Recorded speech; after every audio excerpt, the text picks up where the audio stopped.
더불어민주당 해남완도 진도 박지원입니다. 안녕하셨습니까? 윤석열 대통령이 당선된 지 정확히 오늘이 2년 반 되는 날입니다. 이제부터 내려갑니다. 산은 내려갈 때가 더 중요하다는 것 알고 계시죠? 네, 많이 들었습니다. 그동안 국민과 대통령은 딴 세상에서 살았습니다. 우리 국민이 달나라 국민입니까? 대통령이 달나라 대통령입니까? 말씀해 보세요. 같은 나라의 국민입니다. 그게 문제입니다. 윤석열 대통령의 가장 큰 잘못은 당신이 지금도 대통령을 굉장히 잘하고 있다라고 생각하는 이 착각입니다. 총리의 견해는 뭡니까? 저는 대통령께서는 국정에 대한 확고한 비전을 가지고 항상 그것이 국민들의 인기를 얻는 것은 아니지만 국가를 위해서 할 일은 하겠다 하는 생각을 가지시고 국정에 임하시고 있다, 그렇게 생각합니다. 그렇게 안 하니까 문제예요. 윤석열 대통령은 정치는 검찰 수사하듯, 검찰 수사는 정치하듯 하고 있습니다. 어떻게 생각하세요? 저는 그렇게 생각하지는 않습니다. 의원님께서 사실은 국정의 핵심에 오랫동안 계셨기 때문에 국정이 어떤 방향으로 가야 되는지는 아마 누구보다도 잘 아시리라고 생각합니다. 응급실 뺑뺑이로 국민이 죽어갑니다. 대통령 눈치보다 골든타임을 놓쳤습니다. 누가 국민을 죽음으로 몰아가고 있습니까? 의사입니까? 정부입니까? 대통령입니까?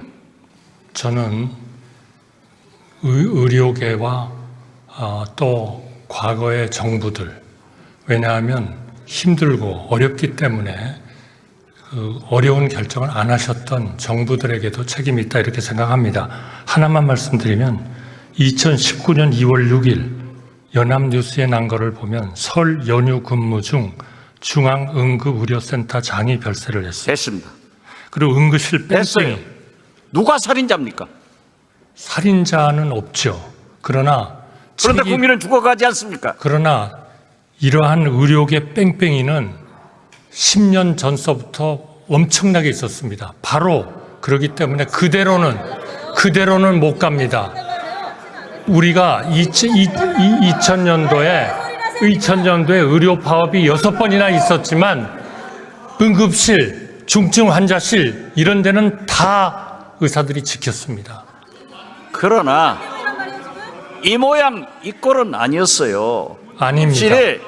응급실이 맞습니다. 불만 켜놓고 문 열어놓으면 응급실입니까?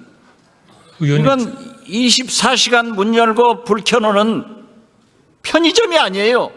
의사도 있어야 되고 간호원도 있어야 되는데, 물론 과거에도 응급실 문제 있었습니다. 그렇지만 지금 현재의 이 모양 이 꼴이 아닌데 그 책임이 누가 있습니까?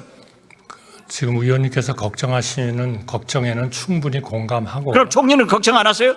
물론 걱정을 합니다.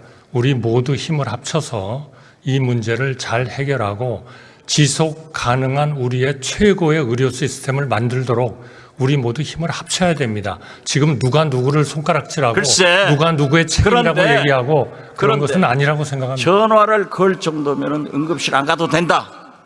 이 국민 연장 지르는 소리 아니에요?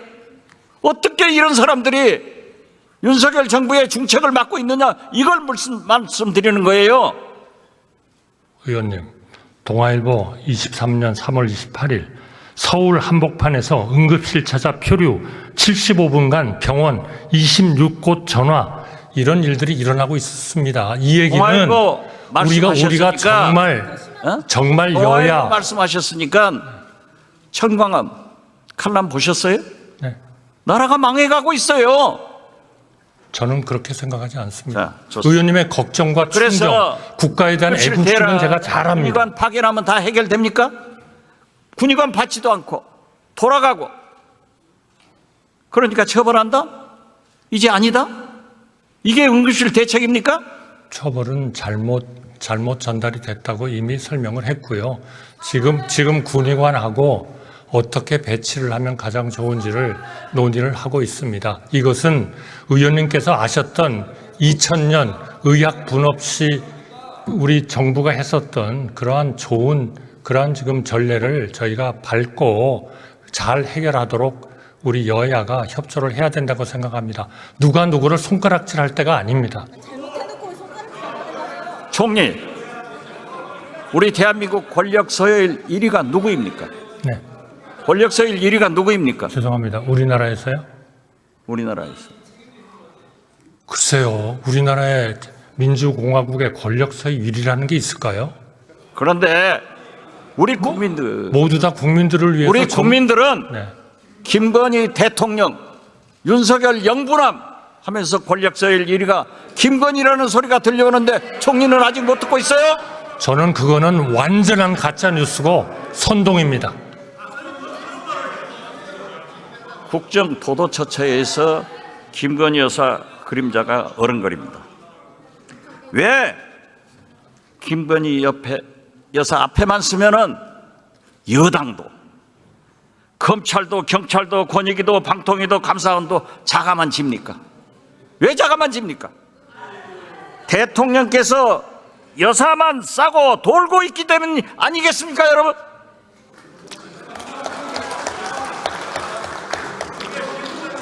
의원님, 잠깐. 누구보다도 의원님을 옆에서 잘 모시고 같이 총리 일했던 들어가세요. 법무장관 나오세요. 전직으로서 동의하기가 어렵습니다. 예. 네, 감사합니다. 우리가 잘 아는 사이 아니에요? 너무나 잘 아는 거죠. 사모님도 잘 알죠? 물론이죠. 예. 한, 정말 돌아가셔서 정말 안타깝게 생각합니다. 네. 한 총리 사모님이 디올백 300만 원짜리 가지면 받으실 거예요? 제가 아는 사모님은 안 받아요. 그런 가정을 전제로 해서는 답변하는 건 좋습니다. 적절치 않을 것 같습니다. 자, 장인이 사위가 놀고 있으니까 생활비 줬어요. 사위가 취직하니까 월급 받으니까 생활비 안 줬는데 이거 뇌물입니까? 이렇게 하면은 디올백 300만 원짜리도 최재형 목사가 안 사줬으면은 윤석열 대통령이 사주니까 그럼 윤석열 대통령도 뇌물죄로 조사해야 되는 것 아니에요?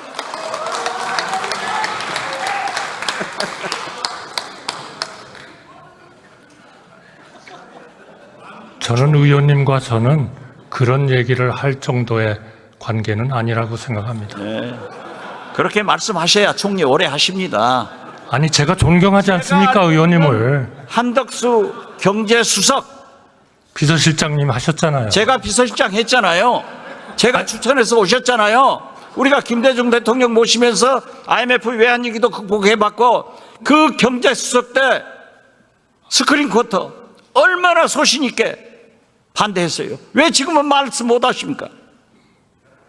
무엇이든지 대통령님께 도움이 되는 말씀이라면 하겠습니다. 그러나 가짜뉴스와 선동을 전제로 해서 말씀드릴 수 있다고 가짜 생각합니다. 뉴스가 아니고 진실도 말을 못하니까 우리 국민만 불쌍한 거예요. 대통령이 잘못하면 총리라도 잘해야 될 것 아니에요. 잘하겠습니다.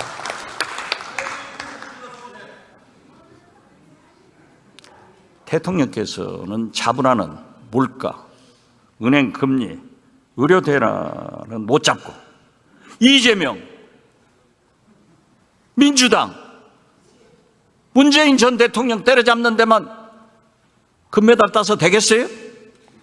때려잡으라는 물가 잡고 은행 금리 잡고 의료 대란 잡아야 된다고 해야 성공한 대통령이 될 수 있는 것 아니에요? 지금 물가와 금리는 그런 방향으로 가고 있지 않습니까? 물가는 2%입니다. 8월 달에. 이거는 전 세계에서 거의 가장 좋은 실적입니다. 그러니까 미국보다도 더 좋아요. 대통령이 기자회견 하면서 경제 좋다. 민생은 어렵다 그러셨습니다. 경제 좋아요? 민생은 어렵습니다. 민생은 어렵잖아요. 맞습니다. 예. 1년에 100만 개씩이 없어집니다. 경제 좋다가 좋아요? 그러나 130만 개 그래서 기업들이 우리는 들어옵니다. 네. 지난 2년 반간 국민과 대통령이 딴 나라에서 산 거예요. 같은 우리 데 있습니다. 국민이 달나라 국민도 아니고 윤석열 대통령도 달나라 대통령이 아니라고 하면은 정신 차려야 된다 이거예요. 정신은 항상 차리겠습니다. 자, 10만 4천 원 카드 썼다고 기소했다고 하면은 300만 원 디올백 받았으면은 기소해야 되는 것 아니에요? 의원님께서 말씀을 안 하시는데요. 아니 왜 여기 앉아 계신 분들이 답변을 하라 말라 하시죠? 의장님, 그게 맞습니까? 총리, 예. 그 순한 한덕수 총리가 요즘 대통령이 싸우라고 하니까 국회의원들의 질문에 저돌적으로 반항을 하고 있어요. 죄송합니다. 청문회 나온 사람들도 다 국회의원하고 싸우자는 거예요. 죄송- 대통령께서 총선 패배하고 뭘 하겠습니까? 모두 내 잘못이다. 나부터 잘하겠다. 했는데 여당 당선자들 모여놓고 예상권, 거부권이 있으니까 싸우라? 세상에 어떤 부모가 자식들에게 싸우라 하고 어떤 대통령이 여당 국회의원들에게 야당과 싸우라고 하는 사람이 있었어요? 대통령님, 김대중 대통령께서 저한테 싸우라고 할 때 제가 싸우든가요? 저 안 싸웁니다. 김대중 대통령이 싸우라고 하는 것은 정의를 위해서 했어요. 맞습니다. 국정을 위해서 싸우라고 하셨어요. 그런데 하도 가짜뉴스와 선동이 판을 치니까 그 순한 한덕수 총리가 그렇게 변했기 때문에 대통령실과 내각과 국회가 충돌하고 있는 거예요. 제발 옛날의 한덕수로 돌아가세요. 의원님, 저 안 그것이 변했습니다. 나라를 살리는 길이에요. 저 의원님 존경하고요. 의원님하고 말레이시아에 가서 외환위기 극복하기 위해서 노력했던 거 지금도 생생하게 기억하고 있습니다. 제가 왜 변합니까? 왜 변해야 됩니까? 좋은 한덕수였는데 지금은 나쁜 한덕수예요. 그거는 제가 부족하기 때문에 그렇습니다. 죄송합니다. 자, 이번에 우리가 반쪽 광복절 37년 만에 처음으로 반쪽 개원식을 했습니다. 대통령께서 국회와 국민을 졸로 보고 있기 때문에 총리부터 이렇게 바뀐 겁니다. 잘 생각하세요. 아주 잠을 안 자면서 생각하겠습니다. 왜냐하면 저는 누구보다도 우리 의원님을 존경하기 때문입니다. 않고 개원식 날 대통령이 미국 국회의원들하고 김건희 여사 생일 파티? 이게 말이 됩니까? 그런데 이 정신 나간 대통령실에서는 왜 하필이면 이런 사진을 공개해가지고 국민 염장을 지르냐 이거예요. 그거는 제가 보기에는 이제까지 그 비서실장으로서 공보수석으로서 홍보수석으로서 모든 정권에 걸쳐서 최고였던 박지원 의원님을 따라갈 사람이 없기 때문입니다. 그렇죠. 그러니까 DJ께서 그러셨습니다. 그러니까 윤석열 대통령한테 건의해서 나를 데려다 쓰라가세요. 그렇게 건의하겠습니다. 취임해가지고 10일 날 취임해가지고 5월 11일 날 아침 9시에 너 나가 이런 인사를 하기 때문에 실패하는 거예요. 자 보세요. 물론 대통령 비서실은 대통령실은 영부인을 잘 모셔야 됩니다. 그렇지만 하필이면은 개원식도 안 오신 그날 미국 국회의원들하고 식사하는 것은 당연해요. 김건희 여사 생일 파티 했다고 그런 사진을 공개하는 대통령실 때문에 윤석열 대통령이 욕먹는다 이것을 건의하시라 이 말이에요. 건의하겠습니다. 예, 잘했어요.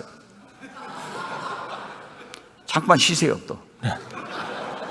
행안부 장관, 해남 농민에서 시위를 하는데 현수막이 쌀값은 올리고 대통령은 내리자. 이것이 농어민의 마음이고 국민의 생각입니다. 그 고에 대해서 어떻게 생각하세요? 우리 농민들이 그동안에 경제 발전에 기여한 바가 대단히 큽니다. 따라서 농민들이 적절한 소득을 올리는 것은 대단히 중요하다고 생각합니다.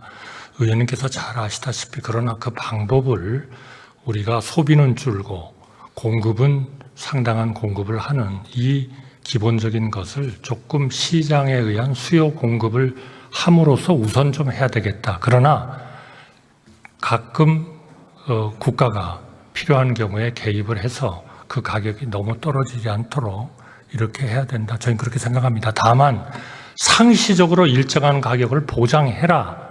이렇게 되면은 수요는 계속, 공급은 계속 더 늘 거고 수요는 결국 계속 줄어들 가능성이 많습니다. 따라서 그야말로 새로운 농산물을 저희가 만들고 수요가 많은 밀, 콩 이런 쪽으로 가야 된다. 이렇게 생각합니다. 의원님께서도 아마 그런 정책을 좀 지지하시지 않을까 저는 그렇게 생각합니다. 대통령께서 농민들 앞에서 공개적으로 쌀 80kg 한 가마에 20만 원 주겠다. 거짓말했어요.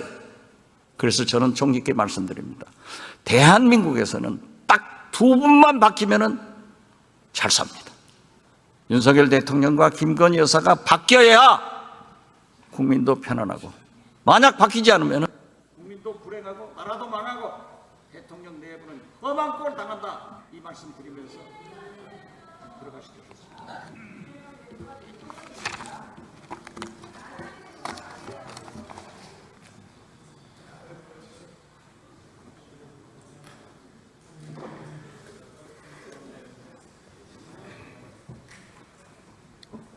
경청해 주셔서 감사합니다.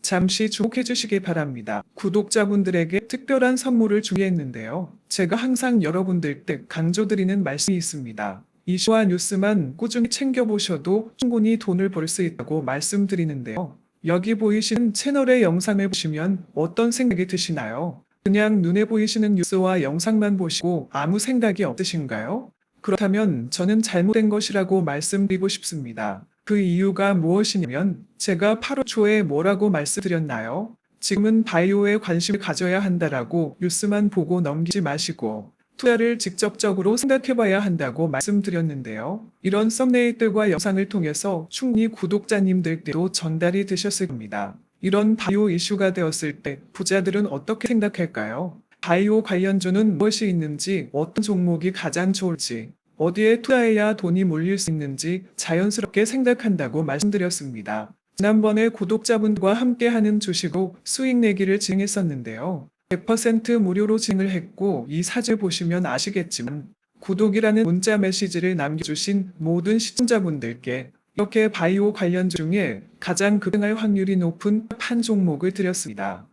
8월 13일에 오정 바이오를 추천해 드렸습니다. 여기 나와 있는 사진을 보시면 정확히 얼마에 매수하고 어떤 종목을 사야 하는지, 어느 지점에 파야 하는지 이런 부분들까지 여러분들에게 정확히 알려드렸는데요. 실제로 많은 분들께서 수입을 보셨습니다. 오른쪽을 보시면 아시겠지만 8월 13일에 오정바이오를 소개해드리고 나서 실제로 며칠이 지나지 않고 이렇게 주가가 상한가가 되었습니다. 당시에도 굉장히 많은 분들이 제가 드린 종목으로 수익을 내셨습니다. 지난번과 똑같이 구독이라는 문자를 보내주시면 이번에 이슈가 되고 있는 주식 중에 앞으로 대장주의 고시를 하면서 주가가 가장 크게 상승한 한 종목을 시청자분들에게 문자로 종목명과 사고자 하는 시점을 모두 알려드리겠습니다. 이 영상을 보시고 계시는 시청자분들 중에 종목이 궁금하다 하신 분들은 남녀소 시간대 상관없이 이렇게 상단의 번호를 항상 남겨놓고 있습니다. 전화번호 010-5638-2209 똑같이 무료 급등 주식 문자를 보내드리겠습니다. 돈을 받는 것도 아니고 투자를 대신해 드리는 것도 아니고 부담없이 구독 문자 보내주시면 되십니다. 수익이 나신다면 구독과 좋아요 한 번씩 부탁드립니다.